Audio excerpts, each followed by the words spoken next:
por Deus, e é motivo de muita alegria estarmos juntos, reunidos. É um prazer ter a nossa irmã aqui conosco, seja sempre bem-vinda, viu? Prazer ter ela aí, primeira vez que veio, espero que tenha gostado e esteja gostando do nosso trabalho, em nome do Senhor Jesus. É um trabalho simples, é um trabalho humilde, mas é feito de coração, com amor, com sinceridade. Eu não pude deixar de observar as palavras que a minha esposa comentou, né, a respeito da acepção de pessoas. Nós já vamos entrar na mensagem. Nós devemos respeitar a todas as pessoas, independente de religião, ou cultura, ou suas condições sociais, financeira, econômica, independente de qualquer pessoa. Nós devemos respeitar todos merecem respeito. Vai parecer estranho o que eu vou falar, mas se aparecer aqui uma pessoa da religião da Umbanda ou do Candomblé, vestido com seus trajes específicos, e querer ouvir uma palavra, a gente vai rejeitar essa pessoa por causa disso? Né? Ou seja, ela de qualquer outra religião. Né? Nós vamos simplesmente desprezar, porque ela não faz parte da nossa fé, mas ela quer ouvir a palavra de Deus? Pelo contrário, devemos recebê-las muito bem, com muito respeito, respeitando a sua cultura, a sua religião. Nós simplesmente vamos aqui ministrar a palavra, e essa pessoa quer ouvir a palavra.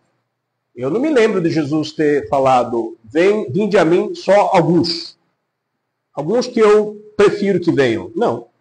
Jesus disse, vinde a mim todos. É totalidade, é todos. Então, Deus, ele não faz acepção de pessoas. Pelo menos é o que está escrito na Bíblia. Se a Bíblia é verdadeira, então o nosso Deus, ele não faz acepção de pessoas. Ele ama todos. Então, Jesus morreu na cruz, está bem escrito na própria palavra do Mestre. Deus amou, o Pai amou o mundo de tal maneira que deu seu único Filho para que todos, aquele que nele crê, não pereça e tenha a vida eterna. Né? Então é importante nós termos esse discernimento. Nossa igreja é pautada na palavra de Deus, na simplicidade do Evangelho, e temos tentado de todas as formas nos esforçar para poder aplicar aquilo que Jesus deixou como ensinamento. Né? Eu gostaria de ler com vocês, em Mateus capítulo 10, sobre a missão dos 12. Mateus capítulo 10, quem tiver a sua Bíblia, acompanha comigo, por favor. Por gentileza. É um texto bem conhecido da igreja. E nós vamos estar meditando um pouquinho nesse texto. Mateus capítulo 10.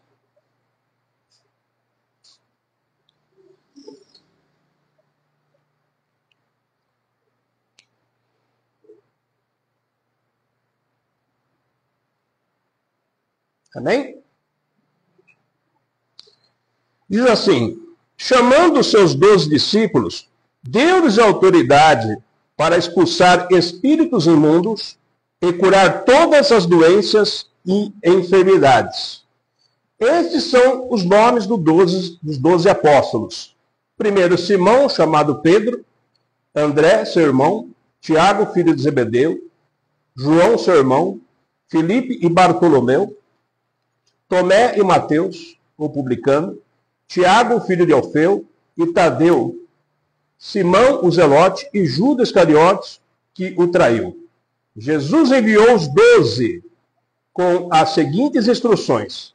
Não se dirijam aos gentios, nem entrem em cidade alguma dos samaritanos. Antes, dirijam-se às ovelhas perdidas de Israel. Por onde forem, pregue esta mensagem. O reino do céu está próximo.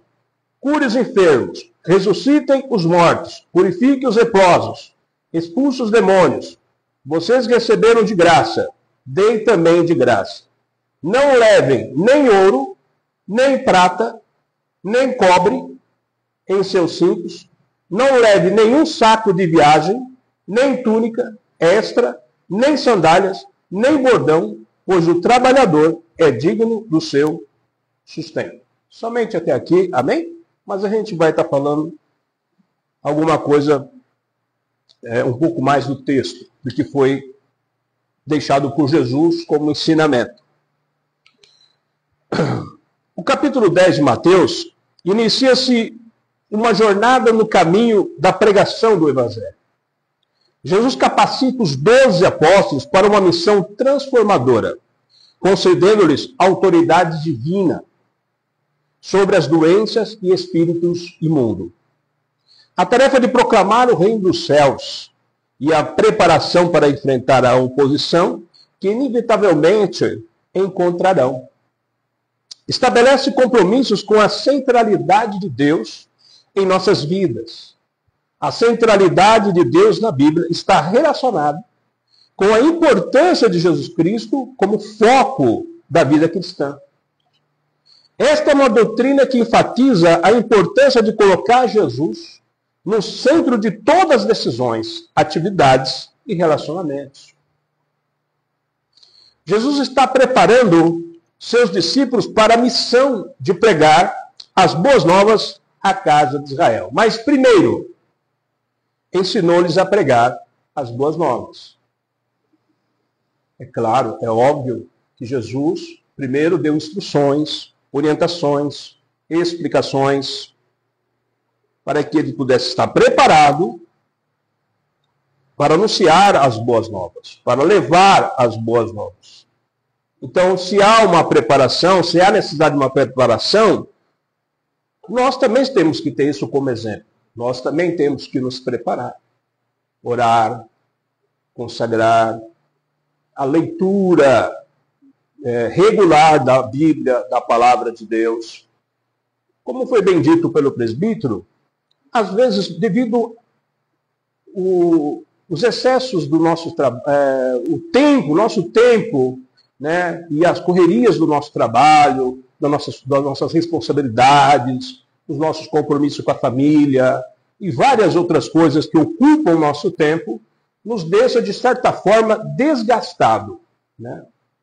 Porque a sociedade a qual nós vivemos nos impõe isso. Nós fomos colocados no que está aí dado, né? Essa sociedade nos constrange, nos pressiona a gastar o máximo do nosso tempo para que ela possa se desenvolver. Então você tem que trabalhar muito para ter, para conseguir ou garantir o seu meio de vida. E isso, claro que gasta tempo. Tempo com a família, tempo para o seu trabalho, tempo para a sua área profissional, tempo para os estudos, e tem que ter tempo para Deus.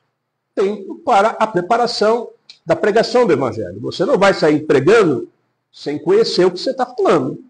Então existe a necessidade da preparação. Então Jesus preparou, treinou, ensinou. Agora é a hora de soltar para o campo, para que eles pudessem anunciar as boas novas. Preparou-os para lidar com reações positivas e negativas, né? Porque a gente sempre costuma afirmar que Deus sempre dá vitória, e nós estamos habituados com isso. Não menos que isso. Você está servindo a Deus, então você sempre terá vitória em tudo. Mas só que nós temos que parar e analisar um pouco, né? Essa vitória, podemos até tê-la como uma forma de manter nosso ânimo elevado. Não, Deus só nos dá vitória, mas nós vamos passar por algumas decepções também. Nós temos que estar preparados para isso. Nós estamos preparados, nós fomos treinados apenas a receber vitória. Quando recebemos alguma derrota, passamos por algum processo negativo, nós não conseguimos lidar muito bem com esse processo. Mas Jesus deixou bem claro aqui que eles também seriam perseguidos. Suas mensagens seriam ouvidas, mas também seriam rejeitadas, né? Então Jesus prepara os discípulos para todos os momentos, para todas as ocasiões. Apesar de que no começo do texto, Jesus está afirmando que está dando autoridade para os discípulos, curar os enfermos, expulsar os demônios, ressuscitar os mortos, fazer maravilhas, né, demonstrando o poder do Evangelho. Apesar disso, haveria sim pessoas que não acreditariam no Evangelho, que rejeitariam a palavra de Deus, mas nem por isso deixar com que isso nos desanime, tire as nossas forças, né, de continuar anunciando, de continuar pregando o Evangelho. Nós temos que estar prontos para tudo nessa vida. Não é só vitória, tem que estar preparado para os processos de derrotas também, de tristezas, de decepções. Né? Nem por isso Deus nos abandona. Ele está conosco em todo o tempo, foi dito aqui. Né? Deus está sempre com a gente. Insistiu na hospitalidade, partilha, comunhão de mesa e acolhidas aos escolhidos. Né? Essa era a mensagem de Jesus. Hospitalidade. Era algo que os discípulos recebeu como orientação de Jesus, que eles receberiam, né? Seriam hospedados. Né? Então, um texto aqui que eu achei muito interessante, que Jesus falou, e depois eu gostaria de bater nesse texto lá em Lucas. Né? A recomendação de Jesus para que os discípulos fizessem as missões era: não levem nem ouro, nem prata, nem cobre, e nem cintos. Cintos aqui, ele se refere a cintos que seguram bolsas. Alguma coisa que você possa levar numa viagem, que você vai ter necessidade, né? Todo mundo que faz uma viagem, o que ele faz primeiro, antes de viajar? Prepara a sua mala, se organiza, né? Prepara uma quantidade de valor de dinheiro, que ele sabe que vai precisar gastar naquele lugar onde ele vai. Nós usamos todos esses métodos para poder fazer uma viagem. Nesse caso, não. Eles queriam caminhar longas caminhadas, por lugares distantes, sem nenhum provento, sem nenhuma uma segurança para que eles pudessem se sustentar, né? Comprar alimento, poder alugar um local, né? Alugar um local para poder dormir, passar sua dormida. Não, Jesus disse para eles: não leve ouro, né? Foi o que Jesus disse. Não leve ouro, nem prata, nem cobre, em seus cintos. Não leve nenhum saco de viagem. Esse saco de viagem seria, no nosso caso, no nosso bem entender, uma mala com umas mudas de roupa, né? Porque depois de tomar um banho, você vai trocar de roupa, vai pôr outra roupa suja para lavar. Né? Esses cuidados normais que a gente tem em qualquer viagem. Né? Nem túnica extra, nem sandálias, quer dizer, vai com uma sandália só dos pés, nem bordão, pois o trabalhador é digno do seu sustento. Então, qual que é a ideia? Quando ele chegasse em alguma casa, essa casa o receberia como profetas, como apóstolos de Jesus, e os hospedaria, e daria tudo o que eles necessitassem. Comida, alimento, dormida, roupa limpa, roupa lavada e tudo mais. Né? Essa era a ideia. Porque o Senhor orienta que todas essas coisas serão providenciadas, as suas necessidades serão supridas. Mas o Senhor também está querendo dar uma lição para os apóstolos. É uma lição didática para os apóstolos. E nós vamos ver isso em Lucas, que eu achei interessante. Abra comigo no Evangelho de Lucas, que ele fala a mesma coisa, né? Ele fala a mesma coisa, só que no outro texto, mesmo Lucas, ele já fala diferente. Então, Lucas capítulo 9.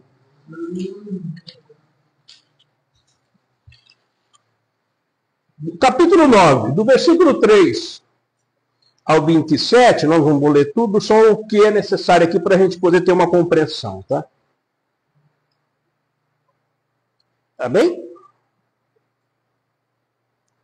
E diz assim: disse-lhes, não leve nada pelo caminho. É a mesma missão, tá? Está falando do mesmo episódio, só que Lucas está retratando, Lucas está registrando esse acontecimento, tá bom? Não leve nada pelo caminho, nem bordão, nem saco de viagem, nem pão, nem dinheiro, nem túnica extra. Na casa em que vocês entrarem, fique ali até partirem. Então a ideia é chegar em algum lar, esse lar receberia esses apóstolos, muito bem, trataria-os bem, daria para eles toda a alimentação necessária para que pudessem sustentar, e ali eles poderiam pregar a palavra de Deus, anunciar o Evangelho. Né? Para nós, no século XXI, é um negócio muito estranho, né? Porque dificilmente a gente escuta, a gente vê isso acontecendo nesses últimos dias. Porque como que funciona isso?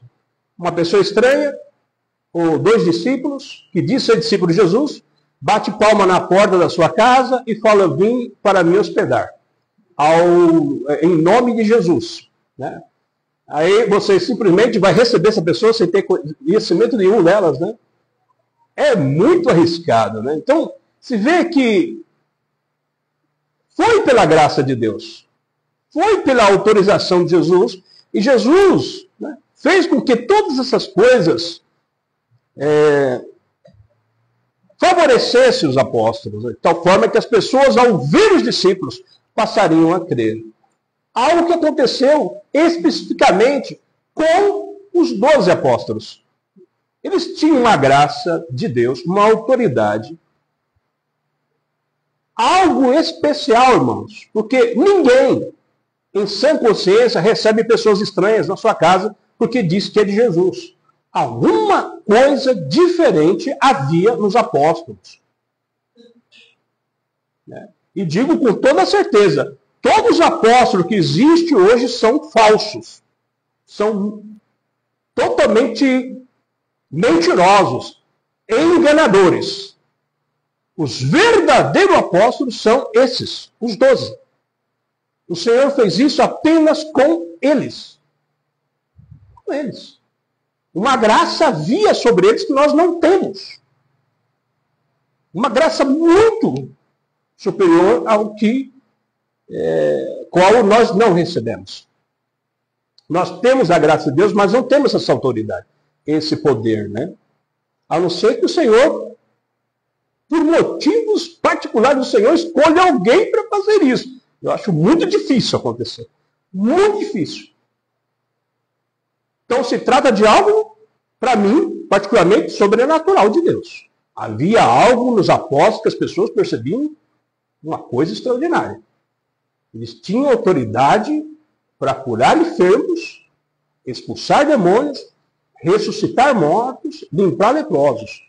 E eu te digo com todas as palavras e com toda a certeza, qualquer pessoa que estivesse doente, enfermo, ou morto, ou leproso, eram exatamente curados através da oração dos apóstolos. Automaticamente, coisa que nós não temos. Você já viu alguém orar para ressuscitar mortos nos dias de hoje? Você já ouviu alguém orar por qualquer enfermo ser curado? Você já ouviu alguém ir no hospital e curar todos do câncer? Vocês já viram? Nós não temos essa autoridade. Faça um teste. Vá lá no cemitério e fala: mortos, ressuscita em nome de Jesus. E vamos ver o que acontece. Porque está claro aqui que o Senhor deu essa autoridade para os apóstolos. Os apóstolos de hoje são picaretas, falsos, mentirosos. Não são apóstolos coisíssima nenhuma. Para vocês terem uma ideia, o apóstolo Paulo teve dificuldade para ser aceito. Ou não? Entre os discípulos. Porque ele não andou com Jesus. Eu estou falando isso para os irmãos não saírem fazendo loucura por aí. Eu já vi casos de irmãos que saem nos velórios para tentar ressuscitar o morto. Não faça isso. Não faça essas besteiras, essas loucuras não. As pessoas vão pensar que a gente é louco. O Senhor não vai fazer isso. Não vai. Só se for caso muito raro, porque eu nunca ouvi falar. É muito complicado. Então, a autoridade que os apóstolos tinham, nós não temos. Ah, se tivéssemos, se eu tivesse esse poder, se você tivesse esse poder, Não ia ficar ninguém doente no hospital. Porque eu ia lá e ia orar por todos os doentes e todos eles seriam curados na mesma hora. Sem exceção, tá, irmãos? Sem exceção. Não tem doença difícil para Deus. Mas isso não quer dizer que Deus não cure. Hoje Deus pode curar.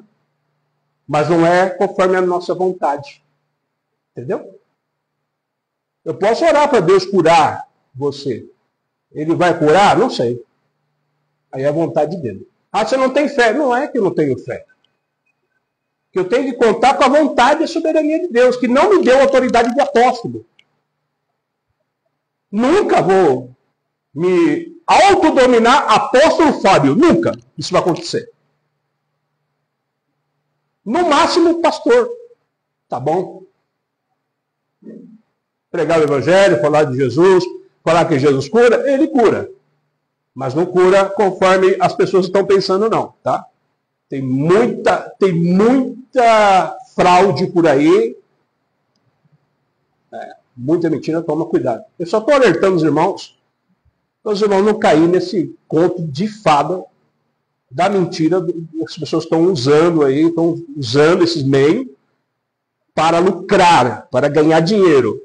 Mas orar pelos enfermos é um meio de vida para ganhar dinheiro? Na Bíblia? Será? Ó, irmãos, o Senhor te curou aqui na minha igreja, então nada mais do que você dar uma boa oferta, uns R$1.000 aí para ajudar a obra de Deus. R$10.000.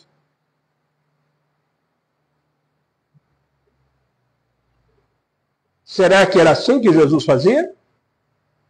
Deus deu autoridade para os apóstolos curar qualquer tipo de enfermidade. Não existe enfermidade que Deus não possa curar. Qualquer uma.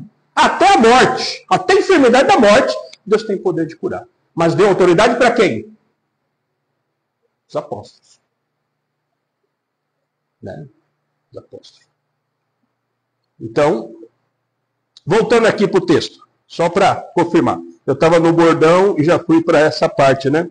Eu estava aqui na parte onde que Jesus fala, não leve nada. Diga no obreiro do seu alimento. Né? E tudo bem. Agora lá no Lucas, capítulo 22, e eu vou voltar nesse ponto de novo, sobre as curas, né? Capítulo 22. E o versículo 35 ao 38 diz assim: Então Jesus lhe perguntou, quando eu os enviei sem bolsa, saco de viagem ou sandálias, faltou alguma coisa? Eles disseram, nada. Responderam eles. Ele lhe disse, mas agora, se vocês têm bolsa, leve-na. E também o saco de viagem. E se não tem espada, venda a sua capa e compre uma.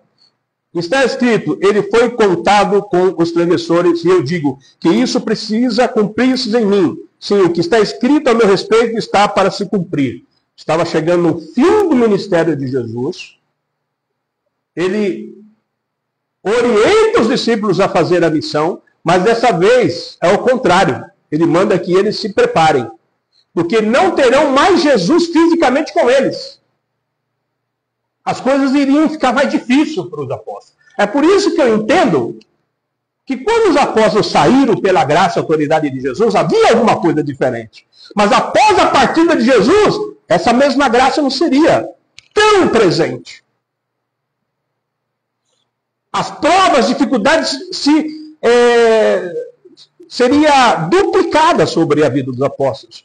E agora ele manda os apóstolos ter cuidado, prudência.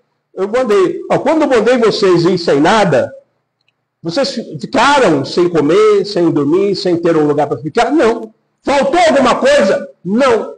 Mas agora eu vou dizer para vocês, agora quando vocês forem viajar e fazer missão, leve bolsa, leve tudo que vocês precisarem para o seu alimento, para a sua proteção, que espada que representa a proteção, tudo que vocês puderem. Sejam precavidos, tá? Eu vou partir. Logo, Jesus está avisando aqui, está anunciando que ele ia embora. Estavam por conta própria os apóstolos.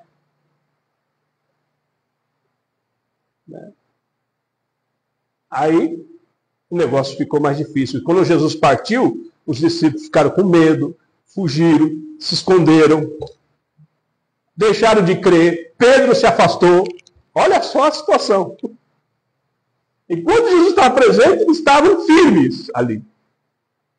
Jesus partiu, toda a fé deles foram lá embaixo dos apóstolos. Olha aí o processo. Os apóstolos. Mas logo depois de um certo tempo, porque uma recomendação de Jesus era que eles esperassem em Jerusalém até que fosse revestido de poder, aí sim eles poderiam sair e pregar o evangelho. O Senhor fez isso. Revestiu os apóstolos, os que estavam com ele, de poder, e eles saíram pregando o evangelho com poder, com autoridade. Milagres aconteceram, situações espantosas e maravilhosas aconteceram. Mas tudo foi de acordo com a vontade de Deus, o tempo de Deus, o tempo de Jesus. O Senhor não deixou os discípulos, os apóstolos, sem essa lição, tá? Porque eles poderiam ganhar uma autoconfiança de tal maneira que eles poderiam pensar, já que nós temos todo esse poder, nada vai nos acontecer. Nós somos invulneráveis. Agora nós temos o poder de Deus. Podemos fazer o que quiser. Vamos curar todo mundo, vamos fazer milagres. Mas só que eles foram perseguidos ao tal ponto que chegaram a ser mortos, assassinados, cruelmente, perseguidos até o sangue. Para que a glória não seja dos apóstolos, mas seja de Deus. A glória não é nossa. Deus fez isso alguma vez na Bíblia? Muitas. Escolheu Moisés, escolheu Elias para fazer isso, não é? É muito específico. Ele usou algum rei para fazer esses milagres? Davi, por exemplo, Salomão? Quem que Deus escolheu para fazer esses milagres lá no Velho Testamento? Os profetas? Alguns profetas, não foram todos, que fizeram milagre, alguns, né? Moisés, por exemplo, Elias. Mas Amós você não vê que ele tenha feito algum sinal, né? Amós, Ezequiel.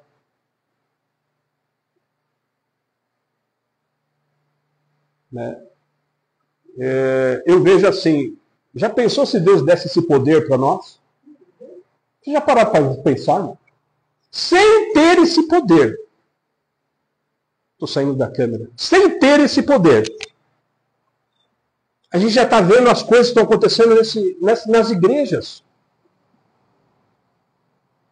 Estão cobrando por milagres falsos, irmãos. Milagres falsos. Curas falsas.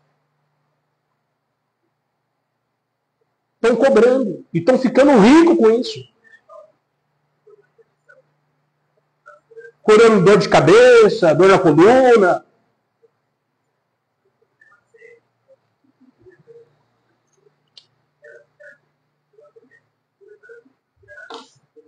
Diabetes e AIDS, através de métodos não comprovados cientificamente. Leva ali para fora também. É o IA. A inteligência artificial. E quando eu falo, ele começa a me responder, né? Voltando aqui para o texto. Vocês entenderam até aqui? Tudo bem? Alguma dúvida? Eu não estou tirando a fé dos irmãos. Não, mas quer dizer, pastor, que Deus não cura? Deus cura, irmãos. Mas tem a sua hora, hoje Deus tem a sua hora e o seu momento. Ele não vai dar essa autoridade para a gente. Porque eu não quero eu não quero que os irmãos sejam inocentes e sejam enganados por lobos devoradores, que usam a palavra de Deus como meio de ganho, de lucro. Lucro. Nós vamos ter que olhar a lição dos apóstolos e observar o que Jesus ensinou para os apóstolos e tentar pôr em prática. Nos esforçarmos para colocar em prática o que Jesus ensinou. Né? Então, voltemos em Mateus, onde nós iniciamos a nossa mensagem. Eu não vou prolongar muito, eu tinha muita coisa para falar, mas não vai dar tempo. Mas eu vou simplesmente tentar fechar essa mensagem com uma palavra de esperança, sim. De fé, sim. Amém? Mas também uma mensagem de realidade, tá? Para não cairmos no conto da carochinha, no conto de fada, nas mentiras que são pregadas por aí. Versículo 8. Olha só que forte. Cure os enfermos. Ressuscite os mortos. Purifiquem os leprosos. Expulsem os demônios. Vocês receberam de graça? Deem também de graça.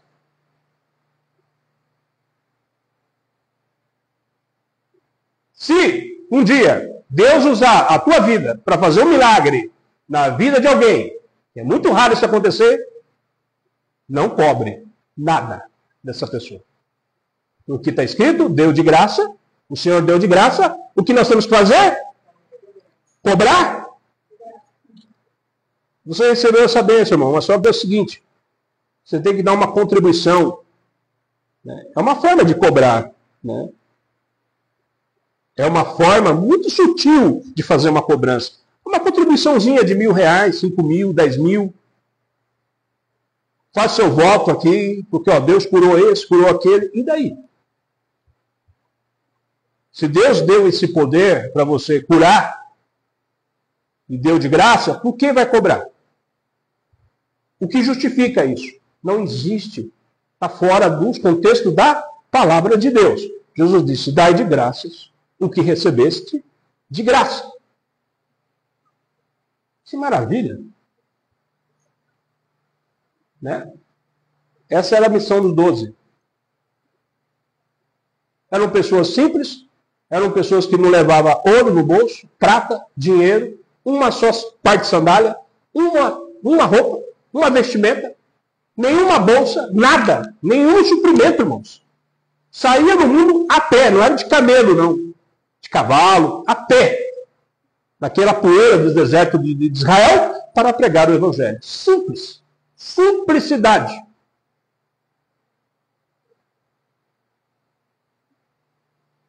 Rapaz, para chegar nos pés dos apóstolos, nós temos que cavar muito poço. Como diz o nordestino, comer muita farinha.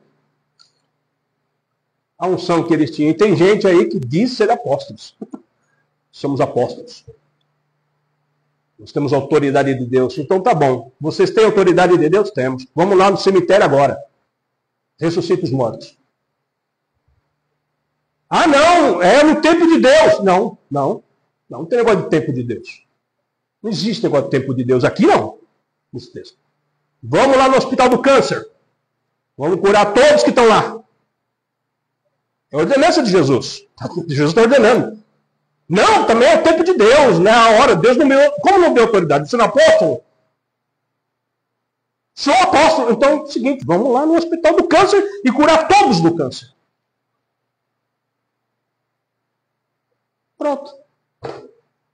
Quebrou todo o argumento. Agora eu percebi que eu não sou apóstolo, não. Não é, porque você não tem autoridade de Deus para ser. Não tem. Né? Não tem.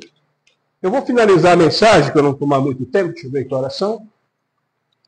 Eu peguei um texto aqui, não é meu esse texto, já estou dizendo desde agora, para não dizer que eu estou fazendo plágio. Realmente esse texto não é meu, mas eu achei interessante, eu peguei na internet e gostei. Eu vou compartilhar só algumas partes desse texto para concluir.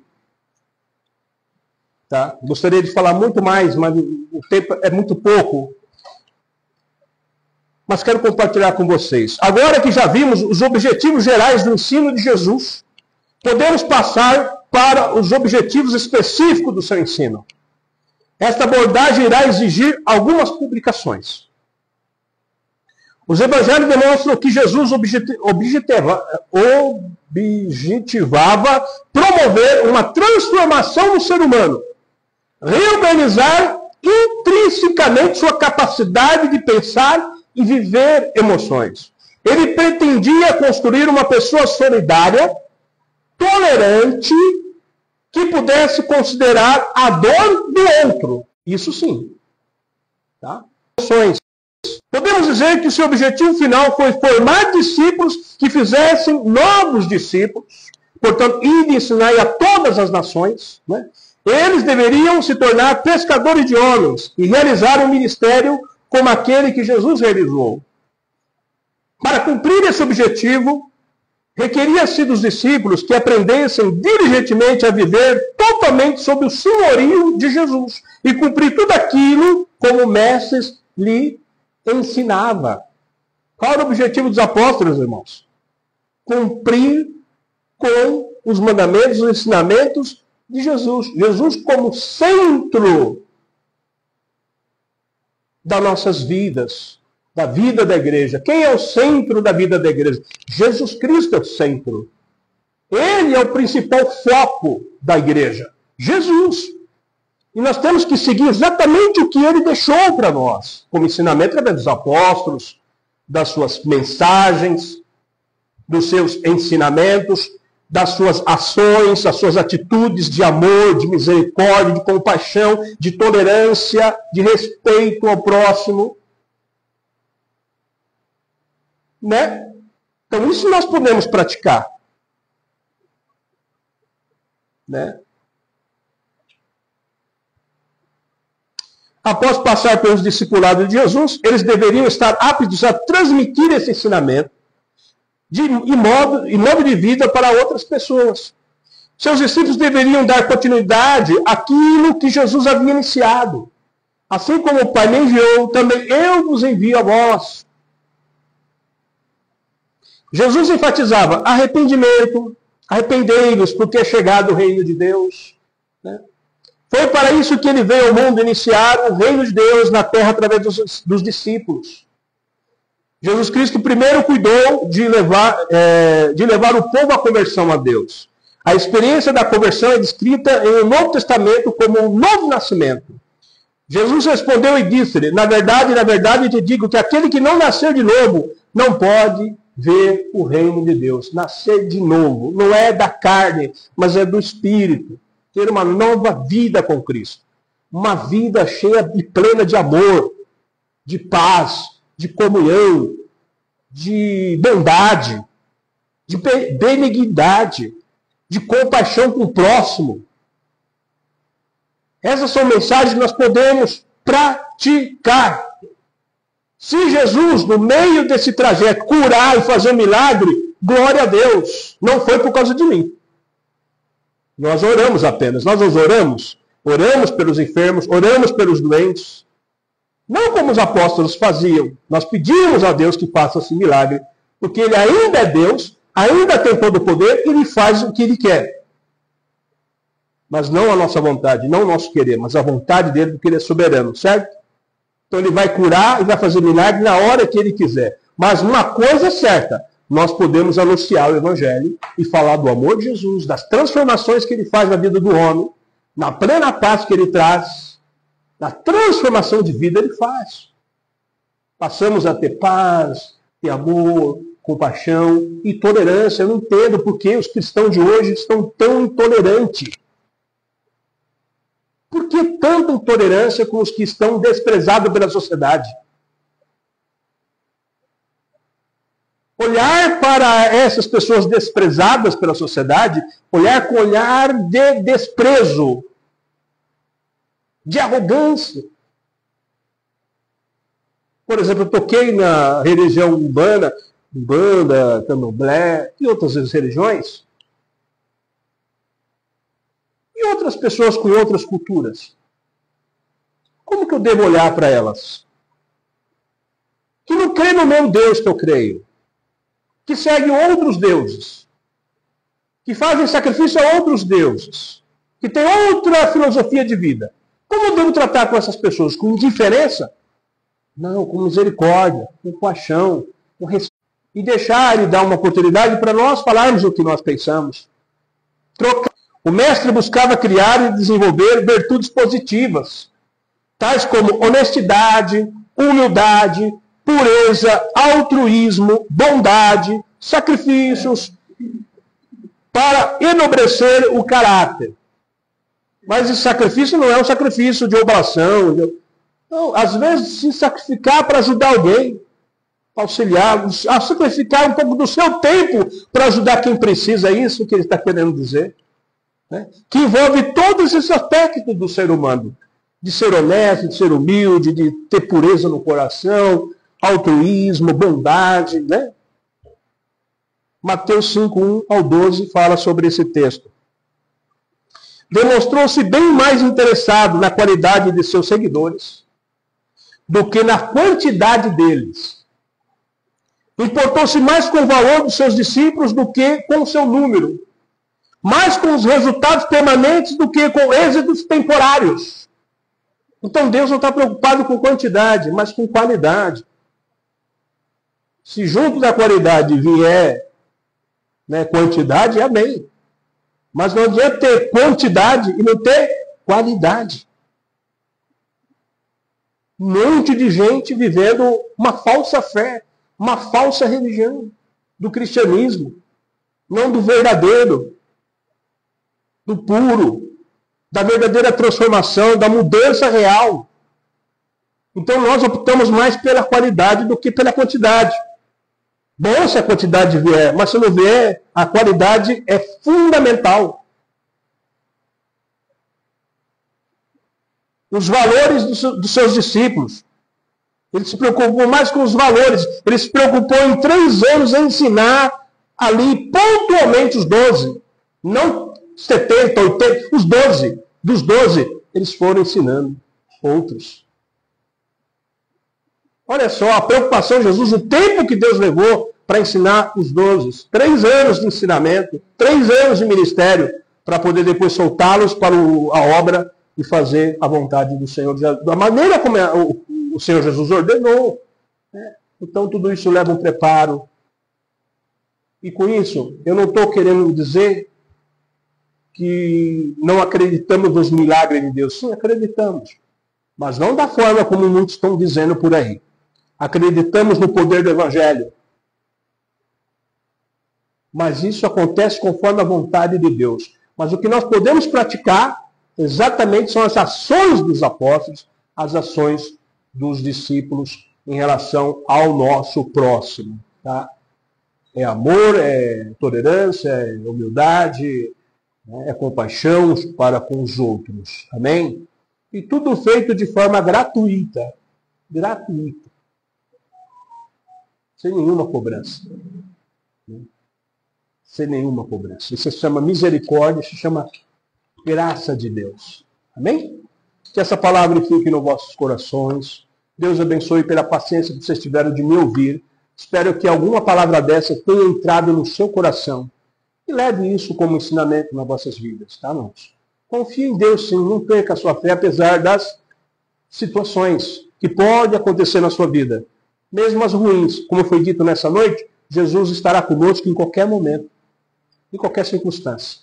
Nos dará força para vencer essa luta, essa batalha que você está vivendo. Ele vai dar força para que você enfrente essa batalha e vença em nome de Jesus. Né? Vamos ficar de pé, vamos agradecer a Deus. Uma escuta abençoado. Lembrando que amanhã nós continuamos com o ensinamento bíblico online, tá? Quem não sabe, nós estamos fazendo esse ensinamento online. Quem quiser participar, o presbítero Ítalo passa para você, né, o nosso contato para que você possa entrar.